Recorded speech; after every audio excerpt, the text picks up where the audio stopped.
20 തവണ ഇന്ത്യൻ ആർമിയുടെ തോക്കിൻ മുന്നിൽ നിന്ന് രക്ഷപ്പെട്ട 2 വർഷത്തോളമായി നമ്മുടെ മുന്നിൽ ഒളിച്ചു കഴിയുന്ന ജെയ്ഷെ ഭീകരനായ സൈഫുള്ള ഉൾപ്പെടെ 3 പാക് ഭീകരരെ ലക്ഷ്യം വെച്ചുള്ള നീക്കം. അതിന് കാവലാളായി വഴികാട്ടിയായി ജർമ്മൻ ഷിപ്പേഡ് ഇനത്തിൽപ്പെട്ട ടൈസൺ.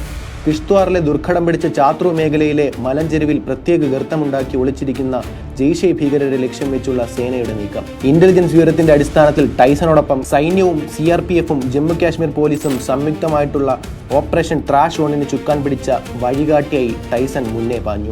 സേനാ സാന്നിധ്യം തിരിച്ചറിഞ്ഞ ഭീകരർ ഉതിർത്ത വെടിയുണ്ട തുളച്ചു കയറിയത് ടൈസൺ എന്ന K9 സ്ക്വാഡ് അംഗത്തിന്റെ കാലിൽ.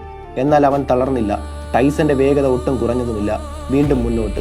ഇതോടെ ഭീകരരുടെ സങ്കേതം ഇന്ത്യൻ സൈന്യം കൃത്യമായി കണ്ടെത്തി. 2 AK-47 തോക്കുകളടക്കം വൻ ആയുധശേഖരം ഇവരിൽ നിന്ന് പിടിച്ചെടുത്തു. പരിക്കേറ്റ ടൈസണുമായി ഹെലികോപ്റ്റർ ആശുപത്രിയിലേക്ക്. നിലവിൽ ടൈസൺ സുഖം പ്രാപിച്ചു വരുന്നതായാണ് റിപ്പോർട്ട്. 2024 ഒക്ടോബറിലുണ്ടായ സമാനമായ ഒരു ദൗത്യത്തിൽ ഫാൻഡം എന്ന ബെൽജിയൻ മലിനോയിസിന് തന്റെ സംഘത്തെ രക്ഷിക്കുന്നതിനിടെ ജീവൻ ബലിയർപ്പിക്കേണ്ടി വന്നിരുന്നു. ഭീകരവിരുദ്ധ പ്രവർത്തനങ്ങളിൽ പരിശീലനം ലഭിച്ച കരസേനാ നായ്ക്കളുടെ നിർണായക പങ്ക് ഒരിക്കൽ കൂടി ടൈസന്റെ ധൈര്യത്തിലൂടെ അടിവരയിടുകയാണ്.